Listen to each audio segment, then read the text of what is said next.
అందరికీ నమస్కారం. ఈ రోజు మనతో పాటు ప్రముఖ తంత్ర జ్యోతిష్యులు, జ్యోతిష రత్న, జ్యోతిష సామ్రాట్ చింతా రుక్మాన్ గదరావు గారు మనతో ఉన్నారు. గురువు గారితో మాట్లాడేద్దాం. నమస్కారం గురుగారు. మాతృదేవోభవ, పితృదేవోభవ, ఆచార్య దేవోభవ. ఓం నమో మాందేశ్వరాయ నమః. గురుగారు, నక్షత్రాల సిరీస్ లో భాగంగా ఈ రోజు మనం కృత్తికా నక్షత్రం గురించి మాట్లాడుకుందాం. సో మరి ఈ నక్షత్రం యొక్క ప్రత్యేకతలు ఏంటి, సహజ సిద్ధ లక్షణాలు ఏ విధంగా ఉంటాయి, పుట్టిన దగ్గర నుంచి మరణించే వరకు ఎలాంటి పరిస్థితులు వీళ్ళు ఎదుర్కోవాల్సి వస్తుంది, జీవిత పరిహారాలు, ఆలయ పరిహారాలు, ఓవరాల్ ఈ నక్షత్రం గురించి పూర్తి వివరాలు మాకు తెలియజేయండి. కృత్తికా నక్షత్రము. కృత్తిక అంటే వెలుగు, జ్యోతి, దీపము, కాంతి, చైతన్యము, హోమము, యజ్ఞము. ఎక్కడంతా వెలుగు ఉంటుందో అక్కడంతా కృత్తికా నక్షత్ర ప్రభావం ఉన్న చోట వెలుగు ఉంటుంది. కృత్తికా నక్షత్ర ప్రభావం లేని చోట చీకటి ఉంటుంది. ఇది సింపుల్ అయిపోయింది. అందుకే కృత్తికా నక్షత్రం ప్రారంభమైన మాసంలోనే కార్తీక మాసం అంటారు. ఆ మాసం మొత్తం దీపాలు వెలిగిస్తారు. ఈ నక్షత్రం యొక్క సింబల్ కూడా జ్యోతిలాగా వెలుగుతూ ఉంటుంది. కాబట్టి ఈ నక్షత్రానికి అధిపతి సూర్యుడు. సూర్యుడు కూడా ఒక జ్యోతే, ఆయన ఒక అగ్నిగోళం. అందుకే సూర్యుని ఆత్మకారకుడు అంటారు. ఆత్మజ్యోతి అంటాం కదా, ఆత్మకారకుడు సూర్యుడే. హృదయము కూడా సూర్యుడే. గుండెలపై చేసుకుని చెప్పు, ఆత్మసాక్షిగా చెప్పు అంటూ ఉంటారు. ఇదే నీ ఆత్మ అనేది ఒక వెలుగులా ఉంటుందని, ఆ జ్యోతి దూరంగా వెళ్తే అంటే హార్ట్ ఆగిపోతుంది, మనిషి చనిపోతాడని. కాబట్టి ఎక్కడగానే దీపం వెలిగిస్తారు వెంటనే. ఈ శరీరంలో దీపం ఆత్మజ్యోతి లేదు అని వెంటనే ఆ శరీరాన్ని ఖననం చేసేవారు ఒక జ్యోతి తలకాడ వెలిగించేస్తారు. తలకాడ దీపం పెట్టారు అంటే అది ఒకసారి చనిపోయినప్పుడే పెడతారు. ఏ శరీరంలో నుంచి జ్యోతి పక్కకు వెళ్తుందో ఆ శరీరం ఒక తలకాడ పెడతారు. అట్లా ఈ నక్షత్రానికి ఒక ప్రత్యేకత అది. జ్యోతి అనేది ఏంటి కాబట్టి జ్యోతిష్ శాస్త్రము. జ్యోతిష్ శాస్త్రం పేరు జ్యోతి. జియోతిష్యము. జియోతిష్యము జియోతిష్యము జియోతిష్యము అది అది ఎట్లా ఆలోచించారు కానీ జియో కంపెనీ అదేవిధంగా వెలుగుతుంది. వాళ్ళు అన్ని ఫాలో అవుతారు. ఇది చాలామంది తెలియదు విషయం. అంబానీ వాళ్ళు జ్యోతిష్యాన్ని విపరీతంగా ఫాలో అవుతారు, భగవంతుని విపరీతంగా ఫాలో అవుతారు. అక్కడ లెక్క లేకుండా ఖర్చు పెడతారు వాళ్ళు. జియో అని పెట్టడంలో కారణం ఇదే నేను అనుకుంటున్నా. మరి వాళ్ళ ఉద్దేశం నాకు తెలియదు, నేనేం మాట్లాడలేదు వాళ్ళతో. కాబట్టి జ్యోతి అంటే అది ఎప్పుడు నిత్యం వెలుగుతుండేది, అది నశింపరానిది. అదే శ్రీకృష్ణుడు చెప్పాడు, ఆత్మను నశింపజేయలేరు, శస్త్రములు ఛేదించజాలవు, నీరు తడుపజాలదు, అగ్ని దహింపజాలదు, వాయువు ఆర్పివేయలేదు, అదే శాశ్వతము అని. ఆ నక్షత్రమే కృత్తిక. అందుకే ఎక్కువ జ్యోతులు కార్తీక మాసం వెలిగిస్తారు. ఇది ఆత్మకారకుడైన రవిగ్రహానికి సంబంధించింది. ఈ నక్షత్రంలో ఉన్న వాళ్ళు ఎక్కువగా 10 మంది తెలిసిపోతూ ఉంటారు. వెళ్తూ కాంతి కదా. ఇప్పుడు పొలిటీషియన్స్ ఎక్కువ మంది తెలిసిపోతారు. వాళ్ళు ఎందుకు అంత జనాలు పోతారు? ఇప్పుడంటే 500 రూపాయలు లేదా 1000 రూపాయలు biryani packet, quarter bottle water packet ఇస్తున్నారు. ఇవి ఈయన రోజుల్లో కూడా రాజకీయ నాయకులకు వెళ్ళేవాళ్ళు. వాళ్లకు రవిగ్రహం యాక్టివేట్లో ఉంటుంది, ఆ వశీకారం ఉంటుంది. ఆయన వస్తాం చూద్దాం, ఒకసారి మా ఊరికి వస్తాడు, ఆయన చూడాలంటారు. పని కూడా ఆపేసి రేపు చేద్దాం పని వెళ్తారు. ఆ రవి ఒక కాంతి వస్తూ ఉందని అర్థం, ఒక జ్యోతి స్వరూపుడు వస్తామని అర్థం. మహాత్మా గాంధీ ఆ రోజుల్లో వేల లక్షల కోట్ల మందిని ప్రభావితం చేశాడు కదా. మరి ఎందుకు అదే పేరు పెట్టుకున్నాక ఎందుకు వేరే వాళ్ళు ఎవరైనా చేయాలని చెబుతుంది కాదు కదా. పేరు పుట్టిన కొద్దు కదా, ఆ యొక్క పవర్లో పుట్టాలి. అందుకే అందరికీ తెలిసేవాళ్ళు, సినిమా యాక్టర్లు కావచ్చు, రాజకీయ నాయకులు కావచ్చు, ఇంకేదైనా ఉద్యమకారులు కావచ్చు, ఎక్కువ మంది తెలిసిపోతున్న వాళ్ళంతా కూడా కృత్తికా నక్షత్రము ఫేవర్గా ఉంటుంది వాళ్ళకు. ఈ నక్షత్రము మిత్రతారగా, పరమ మిత్రతారగా, సంపత్తారగా, సాధన తారగా, అనుకూల తారగా ఉంటుంది. ఆ నక్షత్రంలో మళ్ళీ పోయి రవే కూర్చోంటాడు. ఆ నక్షత్రానికి అధిపతి రవి కాంతిని చూపిస్తాడు. ఒక నెల రోజులు కానీ సూర్యుడు కనిపించకపోతే రేటిని అందరికీ దెబ్బతినేస్తుంది. ఆ వేడి తగలాలి, ఆయన యొక్క కాంతి డీబెట్టి తగలాలి. కాబట్టి జ్యోతులు మనకు ఈ కళ్ళు కూడా జ్యోతులే, ఇవి కూడా దీపాలే లెక్క. కాబట్టి ఈ నక్షత్రం చాలా శక్తి ఉంది. ఇది కుడికన్నును సూచిస్తుంది. రవిగ్రహం కుడికన్ను సూచిస్తాడు, చంద్రగ్రహం ఎడంకొను సూచిస్తుంది. కాబట్టి ఈ నక్షత్రం యొక్క ప్రత్యేకత ఏమంటే వీళ్ళు ఎక్కువగా గుర్తింపును కోరుకుంటారు. నువ్వే లీడర్, నువ్వే కింగ్ అంటావంటే వీళ్ళు అప్పుడు సంతోషపడిపోతారు. అట్ ది సేమ్ టైం వీళ్ళే ఆ గుర్తింపు కోసం పాకులాడే దాంట్లోనే మళ్ళీ సమస్యలు తెచ్చుకుంటారు. గెలిచిన నాయకుడు మళ్ళీ ఓడతాడా, బాధపడతాడా? పడతాడా? ఓడిపోయినప్పుడు వీళ్ళకి అదే మైనస్ అవుతుంది. అంటే ధీమాతో పొరపాటు చేస్తారు, మళ్ళీ ఓడిపోతారు, మళ్ళీ గెలుస్తారు, మళ్ళీ సంతోషపడతారు, మళ్ళీ ఓడిపోతారు, బాధపడతారు. సో నలుగురిలో ఒకరిగా బతకాలనుకోరు ఎప్పుడు కూడా. వాళ్ళు అందరికి 10 మందికి ఒకటిగా ఉండాలి, 10 మందిలో ఒకటి కాకుండా 10 మందికి ఒకటిగా ఉండాలనుకుంటారు. కాబట్టి ఈ నక్షత్రం యొక్క ప్రత్యేకమైన స్వభావం ఇది. వీళ్ళు సంపత్తార అనేటువంటి రోహిణి నక్షత్రాన్ని బలపరచుకోవచ్చు. రోహిణి నక్షత్రం కూడా చంద్రుడిదే. చంద్రుడు కూడా ఓపెన్ ప్లానెట్టే. ఇంకా చంద్రుడు వెన్నెల అంటే ఇష్టపడిన వాళ్ళు ఎవరు ఉంటారు? ఇంట్లో దాంకున్న వాళ్ళు ఉంటారా? అమావాస్య అంటే భయపడతారు. కాబట్టి చంద్రుడు సూర్యుడు పక్క పక్కనే ఉంటారు. ఈయన తండ్రి అయితే ఆమె తల్లి. చంద్రుడిని మాతృగ్రహంగా మనం అభివర్ణిస్తాము. కాబట్టి పితృగ్రహాలు రోహిణి కృతిక నక్షత్రాలు, లేదా మాతృగ్రహాలు నక్షత్రాలు అంటే రోహిణి కృతిక రోహిణి నక్షత్రాలు. కాబట్టి సంపత్తార ఇప్పుడు తల్లి ఎక్కడ ఉంటుంది, తండ్రి ఎక్కడ ఉంటే తండ్రితో పాటు ఉంటుంది, వెంటనే ఉంటుంది. అంటే జ్యోతిషశాస్త్రంలో మాతృకారకుడు పితృకారకుడు పక్క పక్కనే ఉంటారని అర్థం.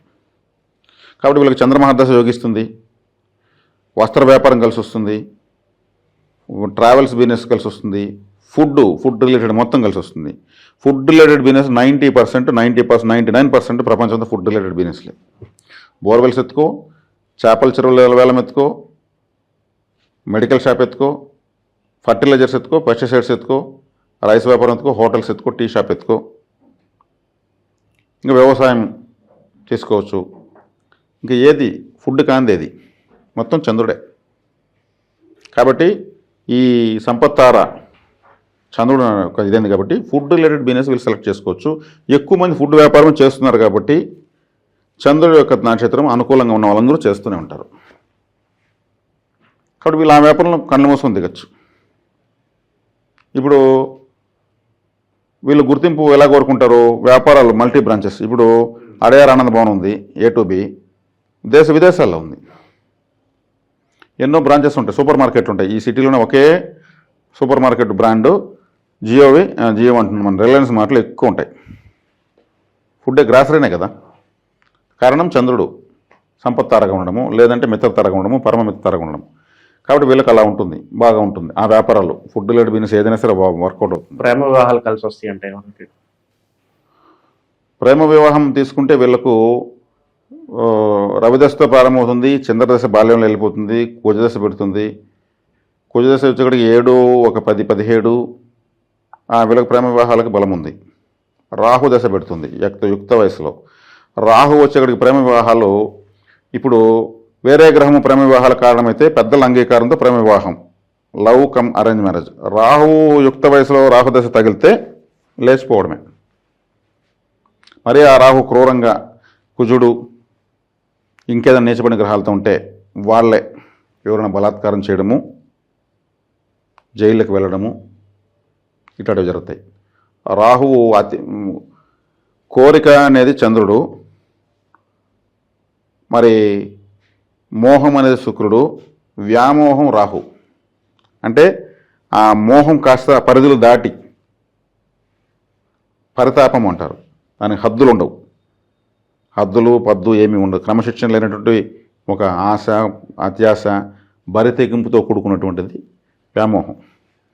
కాబట్టి వీళ్ళకు ప్రేమ వివాహాలు అనేవి వాళ్ళు ఏం చెప్తారు, లేదు మన పెద్దల్ని చెప్పి ఒప్పించి పెళ్లి చేసుకుందని ఒక అమ్మాయి చెప్పింది అనుకుందాం, ఆడు ఒప్పుకోడు. ఒకవేళ కాదంటే అప్పుడు నేను నీకు దక్కను, నువ్వు నాకు దక్కవు, మనం లేచి వెళ్ళిపోయేసి ఒక 3 నెలల తర్వాత అందరూ వాళ్ళే వస్తారు, ఇట్లాంటివే చెప్పిస్తాడు. ఎక్కడికి లేచిపోయేదే చెప్పిస్తాడు వాడు. నువ్వు రాకపోతే నేను చచ్చిపోతాను చెప్పేవాడు సావడు, ఇంకొకరిని బతకనిడు. అట్లుంటాయి. నమ్మకాన్ని కల్పించినా కానీ వీళ్ళు నన్ను నమ్మరు.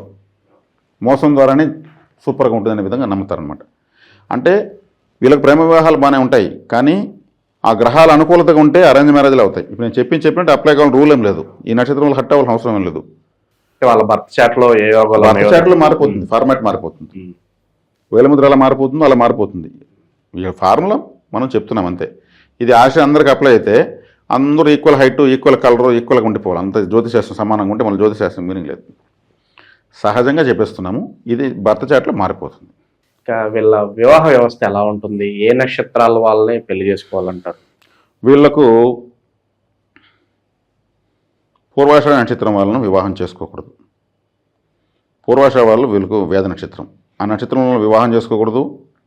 వీళ్ళకి పిల్లలు గాను, తల్లిదండ్రులు గాను, సోదరులు గాను, స్నేహితులు గాను ఎవరు ఉండకూడదు. ఆ నక్షత్రం ఏం ప్రారంభించినా కూడా సక్సెస్ కాదు. అది వేద నక్షత్రం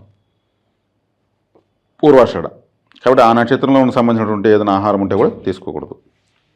నక్షత్ర విజ్ఞానంలో ఆహారం మనకు సపరేట్గా ఉంది. అది మనం సపరేట్ సిరీస్ చేద్దాం. ఏ నక్షత్రం వాళ్ళకి ఏ ఆహారము, ఆ సంపత్తారకి ఏమి అన్నిటికీ మనం చెప్పేద్దాము. ఇంకొకటి క్లియర్గా ఇద్దాం. ఈ కలగలుపులో వద్దు. కాబట్టి వీళ్ళకి పూర్వాషాఢ నక్షత్రం వర్కౌట్ అవ్వదు. పూర్వాషాఢ నక్షత్రం తెలుసో తెలియక వీళ్ళు ఏం చేసినా ఫెయిల్యూర్ అవుతుంది. ఆ నక్షత్రం రోజు ఒక తెల్లవారితో పోతారు, ఏదో స్టార్ట్ చేస్తారు. ఆ రోజు సాయంత్రం అన్ని చికాకులు అవుతాయి. ఈ రోజు నాకేమో పట్టిందంతా నాకు చెడిపోయింది అని అంటారు. అది వేద నక్షత్రం. వీళ్ళు వేధించబడాలన్నమాట. కాబట్టి వీళ్ళకు ఈ ప్రేమ వివాహాలు కలిసే వస్తాయి. నేను చెప్పినట్టు అండర్స్టాండింగ్తో పోవాలి. అంటే వీళ్ళు ఆ రాహుదశ యవ్వనంలో స్టార్ట్ కావడం వల్ల అటువంటి పరిస్థితులు ఎదురైపోతాయి. టెస్టింగ్ పీరియడ్ అంటే ఏ దశ అనుకోవచ్చు? ఏంటి నాకు ఇన్ని కష్టాలు వస్తున్నాయి అని ఏ సందర్భంలో? టెస్టింగ్ పీరియడ్ తీసుకుంటే వీళ్ళకు రోహిణి, మృగశిర, ఆరుద్ర, పునర్వసు, పుష్యమి, ఆశ్లేష అంటే బుధమహర్దశ. అదేవిధంగా ఆరుద్ర అంటే రాహుమహర్దశ. రాహుదశ బుధదశ. రాహుదశ యవనంలో వస్తుంది, బుధదశ నడి వయసులో వస్తుంది. కాబట్టి ఈ దశలో బాగా ఇబ్బంది పడతాయి. బుధమహర్దశలో విపరీతంగా అప్లై అయిపోతారు. అప్పుడు కేర్ఫుల్గా ఉండాలి. పెట్టుబడులు ఎక్కువ పెట్టకూడదు, కానీ ఆశ కల్పిస్తుంది. లెక్కల్ని కరెక్ట్గా నేర్పిస్తుంది. అంచనా ఏం తప్పదు, కానీ పెట్టిన తర్వాత మొత్తం తప్పుతుంది. నా అంచనా కరెక్టే, కానీ నాకు వచ్చే టైంకి అన్నీ ఏదో తుఫాన్ వచ్చింది, ఆ లారీ ఆగిపోయింది, అది లేకుండా ఉంటే ఆరే వచ్చి ఉంటే నాకు సరుకు దిగే ఉంటుంది. ఇట్లుంటాయి మీనింగ్స్. కాబట్టి బుధమహర్దశలో వీళ్ళు కేర్ఫుల్గా ఉండాలి. కాబట్టి బుధమహర్దశ వీళ్ళకు ఒక నడి వయసులో వస్తుంది. తర్వాత కేతు మహర్దశ ఇబ్బందిగానే ఉంటుంది. కేతు అంటేనే అన్ని చెడగొట్టేవాడని అర్థం. కానీ బుధుడు మంచి స్థానాల్లో అనుకూల నక్షత్రాలు ఉన్నప్పుడు బుధమహర్దశ యోగిస్తుంది. ఏ గ్రహమైనా నేను చెప్తున్నటువంటి సంపత్తార, క్షేమతార, సాధనతార, మిత్రపరమిత తారలలో ఎక్కువ గ్రహాలు ఉండడం వాళ్ళ అదృష్టము. ఎన్ని గ్రహాలు ఏ నక్షత్రాలు ఏ దీంట్లో ఉన్నాయి అని లెక్కేసుకుని వస్తే ఆ దశల్లో పరిహారాలు చేసుకుంటే చాలు. పరిహారాలు ఉంటాయి, ఆలయ పరిహారాలు, వ్యక్తిగత పరిహారాలు, అవి ఫార్మాట్ జాతకం వచ్చినప్పుడు వస్తుంది. ఇవేవి లేకుండా ఏ దశ ఎలా ఉంటే అలా కానీ అన్నప్పుడు ప్రత్యక్తారకు సంబంధించిన దశ వర్కౌట్ అవ్వదు, విపత్తారకు సంబంధించిన దశ వర్కౌట్ అవ్వదు, నైదన తారకు సంబంధించిన దశ వర్కౌట్ అవ్వదు. జన్మతారకు సంబంధించిన దశ 50-50గా ఉంటుంది, న్యూట్రల్గా పోతుంది. మిగిలినవి బాగుంటాయి. మరి ఆ బాగుండే గ్రహాలు కూడా పోయి ప్రత్యక్తార ఉన్నటువంటి ప్రత్యక్తారల్లో విపత్తారల్లో కూర్చున్నాయంటే అవి చెడిపోతాయి. ఏది పని కలిసి రాదని గ్రహం కలిసి రావచ్చు, కలిసి వస్తున్న గ్రహం కలిసి రాకపోవచ్చు. ఈ నక్షత్రాలు ప్రయాణంలో ఎక్కడ పోతున్నాయో తెలియదు. ఇప్పుడు స్విగ్గీ, జొమాటోలో ఆర్డర్ పెడతామండి, ఖచ్చితంగా వస్తుంది ఫుడ్. ట్రాఫిక్లో ఇరుక్కుంటే, అడిగేది ప్రమాదం జరిగితే, నా రూట్ పోలీసులు డ్రైవర్ చేస్తే వాడేం చేసి పోలీసులు కొడతాడా? మేము టైం టు టైం డెలివరీ ఏం చేయలేడు. సరే వర్షం పడుతుంది, వాడికి హెల్మెట్ లేదు, ఇంతే. ఎక్కడ వస్తుంది గ్రహం? స్విగ్గీ అని జొమాటో అనేవాడు వాడు గ్రహం అనుకుందాం, వచ్చేది రూటు చారా, డెలివరీ కావాలా, మీరు విత్డ్రా చేసుకోవాలి. ఎలా చేసుకోగలరు? సేమ్ గ్రహాలు కూడా స్విగ్గీ, జొమాటో బాయ్లాగా ప్రయాణిస్తూ ఉంటాయి. ఎక్కడ ఏ చార్లో పోతున్నాయి? ట్రాఫిక్ జామ్లో ఉన్నాయా, టోల్గేట్లో ఉన్నాయా, పంచర్ అయిపోయిందా, లేదు సిక్ అయిపోయిందా, బండి నడపలేకుండా ఉందా? ఇది స్ట్రెంగ్త్ని చూడడం అంటే గ్రహం యొక్క సామర్థ్యం ఎలా ఉంది అనేది చూడడమే. తర్వాత విశ్లేషించి వ్యక్తిగత జాతకం. ఇప్పుడు మనం జనరల్గా చెప్పుకెళ్ళిపోతున్నాం. కాబట్టి మనం ఏ నక్షత్రం గురించి చెప్తున్నాం? ఇప్పుడు కృత్తికా నక్షత్రం గురించి చెప్తున్నాం. కృత్తికా నక్షత్రం వాళ్ళు ఎక్కువ గుర్తింపును కోరుతారు. వీళ్ళకి ఈ దశలు నేను చెప్పినట్టు ఇలా చిన్న వయసులో, మధ్య వయసులో, వృద్ధాప్యంలో ఇలా యోగిస్తాయి. వీళ్ళు ఆయుష్ కారకుడు మంచి నక్షత్రంలో ఉంటే ఆయుష్ ఎక్కువ ఉంటుంది. ఎవరికైనా అంతే. ఇది ఆయుష్ కారకుడు క్షీణంగా ఉంటే చిన్నప్పుడు చనిపోతాడు. మంచి నక్షత్రం పుట్టి కూడా చిన్నప్పుడు చనిపోతారంటే ఆయుష్ కారకుడు బ్యాలెన్స్ లేదని అర్థం. ఆడికి మళ్ళీ చివరి పేజీలో సంతకం చేస్తారు వాళ్ళు, అయిపోయింది, ఇంక ఇతను ఉండేదంటలేదు, తీసుకెళ్ళిపోయి అంటారు. అది నిర్ధారించేది ఆయుష్కారకుల గ్రహం. కాబట్టి వీళ్ళు ఎవరు ఎన్ని సంవత్సరాలు బతుకుతారంటే ఏమి చెప్పలేని పరిస్థితి. ప్రతి ఒక్కరు వాళ్ళు చివరికి బతుకుంటారని చెప్పేది ఆన్సర్ అయిపోయింది. వారంలో ఏ రోజు బాగా కలిసి వస్తుంది? ప్రిఫర్డ్ కలర్స్ ఏంటంటారు? వీళ్ళకు వైట్ కలర్ బాగుంటుంది. 4వ తార అనేటువంటి Rahu, grey colour, grey related colours, ash colour, silver colour, maroon colour, ఇవి బాగుంటాయి. అదేవిధంగా వీళ్ళకు ఎక్కువగా తలకు రంగులు వేసుకోవడం అంటే బాగా ఇష్టం ఉంటుంది. మల్టీ కలర్స్ రంగులు వేస్తుంటారు. అటాటిది బాగా చేస్తారు.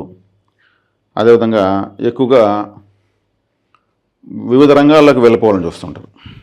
వివిధ రంగాలంటే ఇప్పుడు ఒక రాజకీయ నాయకుడు ఉంటాడు. కృతిక నక్షత్రం రాజకీయం కదా, రాజకీయ నాయకుడు అని అనుకున్నాం కదా, వాళ్ళకి డబ్బులంతా కూడా ఒకే ప్రాజెక్టులో పెట్టరు. ఒకదానిలో తక్కువ రోజు, ఒకదానిలో ఎక్కువ. ట్రావెల్స్ ఉంటుంది, కాలేజెస్ ఉంటాయి, హాస్పిటల్స్ ఉంటాయి, ఫామ్ హౌసెస్ ఉంటాయి. అట్లా పలు రంగాల్లో మల్టీఫుల్గా పెట్టేస్తారు. షేర్ మార్కెట్లు పెట్టుంటారు, అక్కడక్కడ అపార్ట్మెంట్లు కొని ఉంటారు, లాడ్జెస్ ఉంటాయి. ఊటీ, మైసూరు, కొడైకెనాల్, కాశ్మీరు, సిమ్లా ఇట్లా చోట్లంతా కూడా వాళ్ళు రిసార్ట్స్ కొని పెట్టుకుంటారు. వీళ్ళెప్పుడు విడిది భవనాలు, ఇట్లా మల్టీఫుల్గా ఆలోచిస్తారు. డబ్బు పరంగా ఆలోచనలు ఎలా ఉంటాయి? ఎలా వచ్చినా డబ్బు పర్వాలేదా, లేదు చట్టబద్ధంగా న్యాయబద్ధంగానే సంపాదించాలనే కుతూహలం ఉంటూ ఉంటుంది. మరి ఇప్పుడు బ్లాక్ మనీ ఎవరి దగ్గర ఎక్కువ ఉంటుంది? రాజకీయ నాయకులు, సినిమా యాక్టర్లు, పెద్ద పెద్ద పిక్షాట్ల దగ్గర అది ఉంటుంది.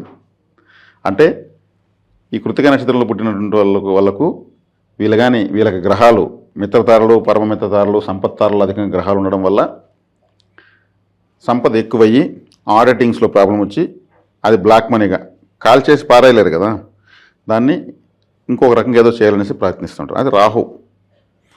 వైట్ మనీ అంటే గురువు, బ్లాక్ మనీ అంటే రాహు. ఇలా ఉంటుంది. కాబట్టి వీళ్ళకు చివరి అంకంలో కేతు మహర్దశ పెడుతుంది. కేతు మహర్దశ పెట్టినప్పుడు వీళ్ళు దాన ధర్మాలు, చారిటీసు, సంస్థలు, స్వచ్ఛంద సంస్థలు నిర్మించడము, ఏర్పాటు చేయడము, వీటిల్లోకి వెళ్తారు. ఎందుకంటే అక్కడ వచ్చే కాడికి ట్రస్ట్లు పెట్టే కాడికి బ్లాక్ మనీ సేవ్ అవుతుంది. వేరే మార్గం దొరకదు వీళ్ళకు. So and so trust, charitable trust, so and so charitable trust అని గొప్ప గొప్ప వాళ్ళకు ఉంటాయి. దాంట్లోనే వాళ్ళకు సేఫ్ జోన్ కనిపిస్తుంది. ధార్మికత, సమాజ సేవ అనేది కేతు, వైరాగ్యం కాబట్టి. ఆ తర్వాత చివరిలో వాళ్ళకి శుక్రమహాదశ పెడుతుంది. శుక్రదశ వీళ్ళకు మిగిలే ఉంటుంది. ఎప్పుడు కూడా ఏ నక్షత్రం వాళ్ళకు కూడా ఒక యోగ దశ మిగిలి ఉంటే ఆయుష్ అయిపోదు. ఆ దశ అయ్యే వరకు వీళ్ళకి ఆయుష్ అయిపోదు, పూర్ణ ఆయుష్ను లాక్కెళ్ళిపోతుంది. ఆ యోగ దశకు సంబంధించిన గ్రహము వ్యతిరేక నక్షత్రం ఉన్నప్పుడు అర్ధాయుష్ అయిపోతుంది. అంటే ఆయుష్కారకుడు శని, ఆ యోగ గ్రహము రెండు కానీ బలంగా ఉన్నాయంటే ఈ 80లు దాటుతారు. గొప్ప గొప్ప వాళ్ళంతా కూడా 70లు, 80లు, 85లు, 90లు దాటిన వాళ్ళు ఉన్నారు. ఈ మధ్యకాలంలో ఎవరో స్వతంత్ర సమయోధులు 100 సంవత్సరాలు దాటిన తర్వాత చనిపోతున్నారు. అంటే ఆయుష్ ఎక్స్పాన్షన్ అవుతుంది. శుకుడు మృత సంజీవిని విద్య తెలిసినవాడు. ఆయన ప్లస్లో కానీ ఉంటే ఆయన ఆయుష్ను లాగుతూనే ఉంటాడు. కాబట్టి వీళ్ళకు మంచి జాతకం అని చెప్పచ్చు. కృత్తిక నక్షత్రం వాళ్ళది చాలా మంచి జాతకము. గుర్తింపును బాగా కోరుకుంటారు. కాంతివంతమైనటువంటి ముఖ వర్చస్సు ఉంటుంది, గంభీరమైన మాట తీరు ఉంటుంది, మంచి నేత్రాలు ఉంటాయి. ఎందుకంటే కుడి కన్నుకి నేత్రకారకుడు జ్యోతి అయినటువంటి నక్షత్రం కాబట్టి. ఇది కృత్తిక నక్షత్రం వాళ్ళకి శక్తివంతమైన ఆలయాలు ఏదైనా సజెస్ట్ చేస్తారు, అక్కడికి వెళ్తే వీళ్ళకి యాక్టివేట్ అవుతారంటే ఏం చెప్తారు? ఇప్పుడు మన సంపత్తారే అన్నాము, చంద్రుడు, రోహిణి నక్షత్రము, తిరుమల, అదేవిధంగా క్షేమతార, రాహువు, శ్రీకాళహస్తి, తర్వాత సాధనతార ఏది వస్తుంది? పుష్యమి వస్తుంది. పుష్యమి అయినప్పుడు సాధనతార అంటే శనిగ్రహానికి సంబంధించింది కాబట్టి శని సింగనాపూరు, తూర్పుగోదావరి జిల్లాలో మందపల్లి శనేశ్వరాలయము, తమిళనాడులో తిరునల్లారు, తమిళనాడులోనే తిరుకొల్లికాడు. తిరుకొల్లికాడు ఎందుకంటే శనేశ్వరుడు నవ్వుతూ ఉన్నాడు అక్కడ. శనేశ్వరుడు అంటే అందరికి భయం కదా, ఆయన అంటే అమ్ము అంటారు. ఆయన కూడా నవ్వుతున్నాడంటే భూప్రపంచంలో శనిగ్రహం నవ్వుతూ ఉన్నటువంటి ఆలయము తిరుకొల్లికాడు. ఆ తిరుకొల్లికాడులో శనేశ్వరుని లక్ష్మీదేవిగా భావించి పూజిస్తారు. పొంగు శనేశ్వరుడు అంటారు ఆయన్ని. సంతోషంతో పొంగిపోతున్నాడు. సీరియస్గా ఉన్నటువంటి ఆర్మీ ఆఫీసర్ నవ్వితే చిన్నపిల్లలాగా ఎలా ఉంటుంది, అదే పరిస్థితి అక్కడ. కాబట్టి వీళ్ళు తిరుకొల్లికాడు కానీ, తిరునల్లారు కానీ, తూర్పుగోదావరి జిల్లా మందపల్లి శనేశ్వరాలయం కానీ, శని సింగనాపూర్ కానీ శనేశ్వరుడు యొక్క ప్రాచీన ఆలయాలు తిరగడం చాలా మంచిది. అదేవిధంగా వీళ్ళకు మఖా నక్షత్రము మిత్రతార అవుతుంది. మఖా నక్షత్రం మిత్రతార అయినప్పుడు ఏమవుతుంది? వీళ్ళు ఆత్మకారకమైనటువంటి కృత్తిక నక్షత్రానికి అధిపతులు. మఖా నక్షత్రము ఆత్మకారకమైనటువంటి రవి యొక్క రాశిలో మొదటి నక్షత్రం కాబట్టి వీళ్ళు ఎక్కువగా సూర్య నమస్కారాలు చేయొచ్చు. అదేవిధంగా భక్తి జ్ఞాన వైరాగ్యాలు మనకు సాధు సన్యాసులను ఆదరించవచ్చు. సన్యాసులకు వీళ్ళు సేవ చేస్తే ఆటోమేటిక్గా వీళ్ళకి చాలా బాగుంటుంది. చాలామంది స్వామీజీని పిలిచి ఇంటికి పిలిచి సత్కరించి వాళ్ళ పాదసేవ చేసి సెలబ్రిటీస్ పంపిస్తూ ఉంటారు. మా ఇంటికి రాని పీఠాధిపతి అంటూ లేరని నాకు ఈ మధ్య ఒక గవర్నర్ స్థాయికి వెళ్ళినటువంటి ఆ రేంజ్కి వెళ్ళినటువంటి ఒక మహిళ చెప్పింది. ఇప్పుడు ఎవరు అందరూ వచ్చిపోయిన వాళ్ళండి, మీరు మా ఆతిథ్యం స్వీకరించండి అంటే నేను వెళ్ళి ఏదో కాఫీ తాగేసి 4 మంచి మాటలు మాట్లాడేసి వచ్చాను నేను. అట్లా వీళ్ళకు సాధు సన్యాసులను ఆదరించడం ఎందుకు ఎక్కువ కూడా ఇప్పుడు పుట్టపర్తి సాయిబాబు ఉన్నారు, ఆయన దగ్గర అంతా సెలబ్రిటీసే పోతారు, పెద్ద పెద్ద వాళ్ళు పోసి టెండూల్కర్ గారు సహా వెళ్ళారు, ఆయన ఒక సాధువే కదా. కాబట్టి పరమమిత్రతార అనేటువంటి శుక్రుడు, పరమమిత్రతార శుక్రుడు కదా, కాబట్టే వీళ్ళు అన్ని కళలో తెలుసుంటారు. అబద్ధం నిజం చేస్తారు, నిజాన్ని అబద్ధం చేస్తారు, అరచేతులు వైకుంఠం చూపిస్తారు. రాజకీయ నాయకులు కదా, సినిమా యాక్టర్లు కదా, లేని దాన్ని ఉన్నట్టు ఉన్నదాన్ని లేనట్టు నటిస్తారు. కాబట్టి ఇవి వీళ్ళకు క్లుప్తంగా ఇది ఈ నక్షత్రం పుట్టిన ప్రతి ఒక్కరికి అర్థమయ్యే విధంగా మనం చెప్పినాము అనేసి నేను భావిస్తున్నాను. సో ఓవరాల్ గా కృతికా నక్షత్రం గురించి వీళ్ళ లైఫ్ ఎలా ఉంటుంది, ఎలాంటి జాగ్రత్తలు తీసుకోవాలి, మీ మాటలు అద్భుతంగా గురించి. ధన్యవాదాలు. ధన్యవాదాలు.